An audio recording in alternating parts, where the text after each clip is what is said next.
নমস্কার, সবাই কেমন আছেন? আশা করছি সবাই খুব ভালো আছেন আর আমিও ভালো আছি। ড্রিম লাইফ বিউটির আরও একটি নতুন ব্লগে আপনাদের সবাইকে জানাই স্বাগত। এখন বাজে সকাল 9:30 আর এখন থেকেই আজকের ব্লগটা আপনাদেরকে সঙ্গে নিয়ে শুরু করছি। আশা করছি আজকের ব্লগটাও আপনাদের কাছে ভালো লাগবে। সকালবেলার জন্য ব্রেকফাস্ট বানানো হয়ে গেছে, রুটি আর তরকারি করেছি, করে তারপর গুছিয়ে রেখে এসেছি। এখনও পর্যন্ত খাওয়া হয়নি। ছোটদা ওদিকে খেয়ে অফিসে বেরিয়ে গেল আর আমি এদিকে ছেলেকে ঘুম থেকে উঠিয়ে বিছানাটা গোছাতে চলে আসলাম।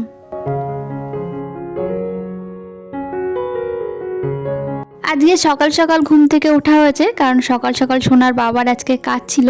সোনার বাবা সকালবেলায় ওই চা খেয়ে বেরিয়ে গেছে, ও আর টিফিন কিছু নেয়নি আর খেয়েও যায়নি, তাড়াতাড়ি চলে আসবে। আর এদিকে আমি রুটি তরকারি বানিয়ে বিছানা গোছাতে আসলাম। ছেলে ওদিকে দাঁত মাজছে, তো ওদিকে দাঁত মাজতে থাকুক, আমি এদিকে বিছানাটা গুছিয়ে তারপর ওকে হাত মুখ ধুয়ে দেবো।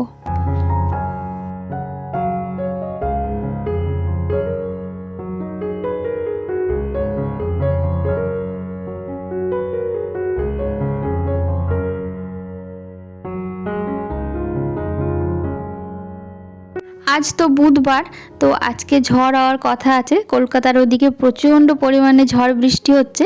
তবে আমাদের এখানে এখনও পর্যন্ত মেঘ করেছিল না, তবে একটু বাদেই আবার প্রচণ্ড রকম মেঘ করেছিল, তবে ঝড় বৃষ্টি কোনোটাই হয়নি, শুধুমাত্র অল্প অল্প হাওয়া হচ্ছিল।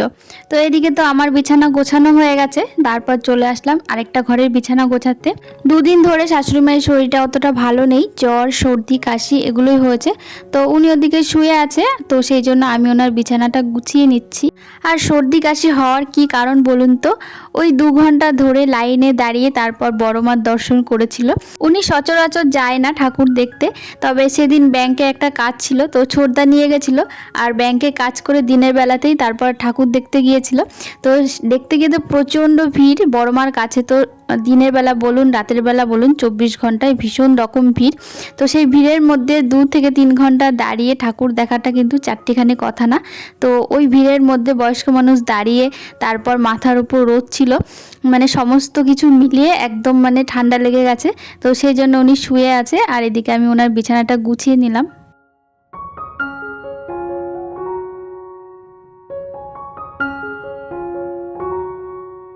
দুঘরের বিছানা গুছিয়ে নিলাম আর এখন ওই 10টা মতো বাজে।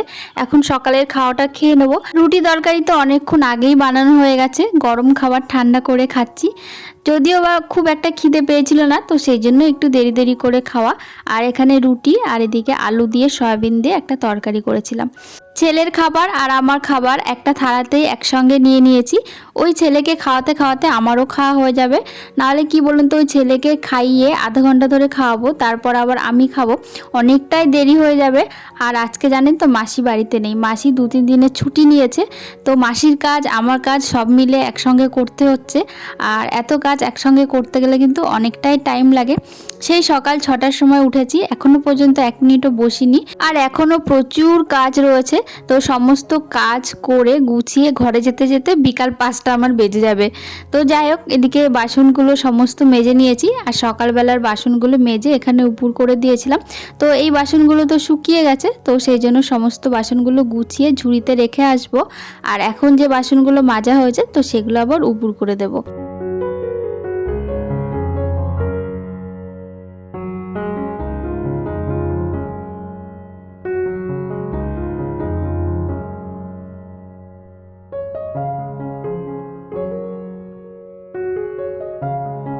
জানি না আমার ক্ষেত্রে রান্না করতে গেলে যতই ভাবি যে অল্প বাসনে রান্না বান্না সেরে নেব, কিন্তু ওই টুকটুক করতে করতে 1-2 বাসন হতে হতে কখন যে অনেক বাসন একসঙ্গে জমা হয়ে যায় বুঝতেই পারি না।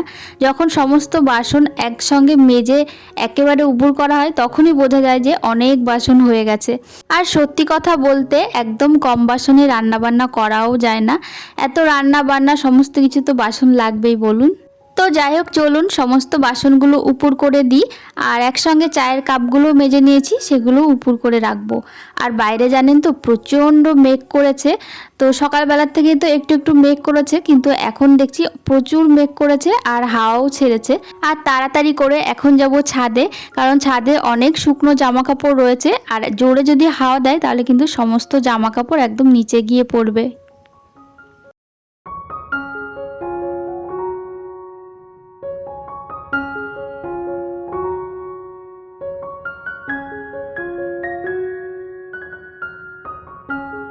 গতকালকে অনেক জামা কাপড় কাচা হয়েছে আর তার সঙ্গে দুটো বেড কভারও কেচে দিয়েছিলাম। তো সমস্ত জামা কাপড় শুকিয়ে গেছে, তবে সবকটা জামা কাপড়ে ক্লিপ লাগানো হয়নি। তো সেই জন্য তড়িঘড়ি করে আর কি উপরে আসলাম। যদিও বা উপরে শেড দেওয়া আছে, তবুও জোরে হাওয়া দিলে না একদম নিচে পড়ে যেতে পারে। ছোট ছোট জামা কাপড়ও আছে, তো সেই জন্য সমস্ত জামা কাপড়গুলো তুলে নিচ্ছি। আর ওদিকে আমার দুটো নাইটি ছিল, নাইটি দুটো কেচে একবারে ছাদেই নিয়ে এসেছি। জামা কাপড়গুলো একসঙ্গে তোলাও হয়ে যাবে আর নাইটি দুটো মেলাও হয়ে যাবে।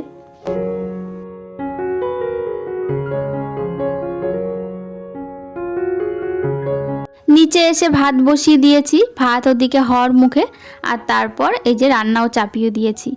আজকে রান্না হবে 2-3 রকমের পদ হবে, তো সেই জন্য সমস্ত রান্নার জিনিসপত্র একদম কেটে কুটে বেছে নিয়েছি। আর এখন রান্নাটা করে নেব। তো প্রথমেই রান্না শুরু করছি, ওলের তরকারি করব। এই ওলটা জানেন তো, বাজার থেকে আনা হয়েছিল 2-3 দিন আগে।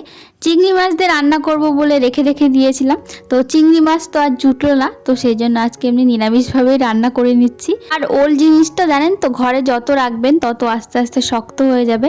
আর শক্ত হয়ে গেলে রান্না করার সময় গলবে না, আর সেটা খেতে ভালোও লাগবে না, খেতে ইচ্ছেই করবে না। তো সেই জন্য আজকে চিংড়ি মাছ না পেয়ে এমনি রান্না করে ফেললাম। এর সঙ্গে রান্না করব মাটন, একটু চাটনি রান্না করব আর একটু মূলো শাক। তো এত পদ রান্না করতে গেলে কিন্তু অনেকটাই টাইম লাগবে, আর মাটন রান্না করতে কিন্তু অনেক সময় লাগে। তো সেই জন্য দুটো কড়াইতে বসিয়ে দিয়েছি। আর এদিকে মাংসের আলুগুলো বেশ সুন্দর করে লাল লাল করে ভেজে নিয়েছি। আর এরপর বসিয়ে দেব মূলো শাক। তো মূলো শাকটা কেটে লবণ দিয়ে ভালো করে মাখিয়ে রেখেছিলাম, তারপর জলটা চিপড়ে ফেলে দিয়েছি। একদম অল্প একটুখানি মূলো শাক, কারণ বাজার থেকে মূলো এনেছে আর তার মধ্যে ছিল শাক, তো সেই শাকটা ফেলে না দিয়ে আজকে রান্না করে দিলাম। আর মূলো শাক খেতে কিন্তু বেশ ভালো লাগে। তো আদা আর কালো জিরে ফোড়ন দিয়ে একটুখানি মূলো শাক কড়াইতে দেওয়ার সঙ্গে সঙ্গে কিন্তু হয়ে যায়, 2-5 মিনিট রাখলেই হয়ে যায়, বেশিক্ষণ লাগে না। তো সেই জন্য মূলো শাকটা রান্না করলাম, আর এদিকে মাংসটা রান্না করব।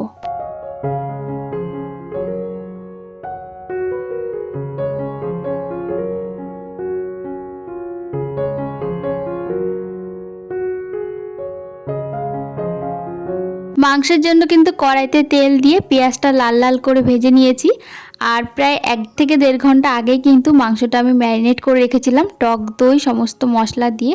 আর সমস্ত মশলা কিন্তু শিলনোড়াতে বাটা, মিক্সিতে মশলা আমরা করি না, আর মিক্সির মশলা খেতেও পারি না। মোদ্দা কথা হচ্ছে, বাড়ির যে মশলাগুলো হয় সেগুলো তো খুব বেশি হয় না, অল্প অল্প মশলা হয়। আর ওই অল্প অল্প মশলা কিন্তু মিক্সিতে ভালো পেস্ট হয় না, আর ওই আধা পেস্ট আলা মশলা দিয়ে রান্না বান্না করলে কিন্তু সেই রান্না বান্না খেতে ভালোও লাগে না।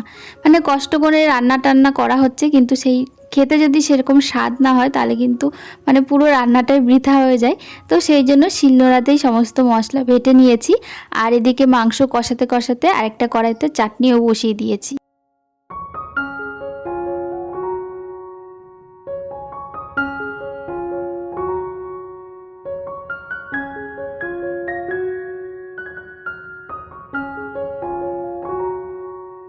এখন কিন্তু জলপাই উঠেছে, আর জলপাইয়ের চাটনি কিন্তু খেতে ভীষণ ভালো লাগে।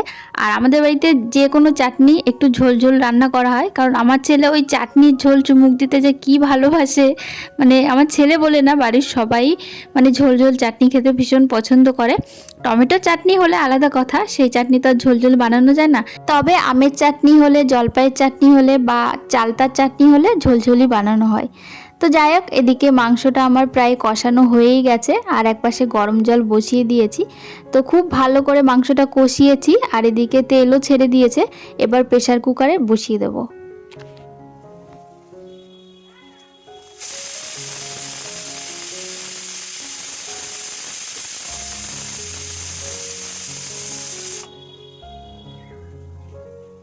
তবে চলুন, আমার রান্না বান্না কমপ্লিট। আর কি কি রান্না করলাম তার ফাইনাল লুকটা আপনাদের সঙ্গে দেখিয়ে দিই। প্রথমেই তো দেখিয়ে দিলাম চাটনি, আর তারপরে যে লাল লাল ঝোল ঝোল গরম মাটন, আর এদিকে আছে ওলের তরকারি। ধনেপাতা দিয়েছিলাম লাস্টে, ধনেপাতা দিলে একটা আলাদাই ফ্লেভার আসে। আর এখানে অল্প একটু মূলো শাক, আর এখানে শসা কাটা রয়েছে।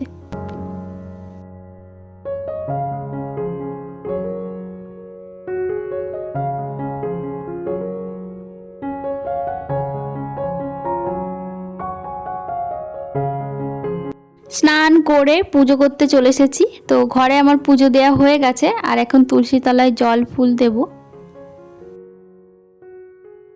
আজকে যে পরিমাণে মেঘ হয়েছিল সেই পরিমাণে যদি বৃষ্টি হতো তাহলে একদম ভাসিয়ে দিয়ে যেত, কিন্তু খুব ভালো হয়েছে বৃষ্টিটা হয়নি, কারণ বৃষ্টি আর ভালো লাগছে না। তবে মনে হচ্ছে এই বৃষ্টির পরে একটু ঠান্ডা পড়তে পারে।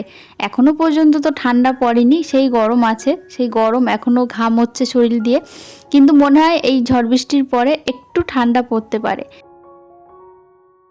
দুপুরে খাওয়া দাওয়ার পর আবারও আপনাদের সামনে চলে আসলাম সন্ধ্যাবেলাতে।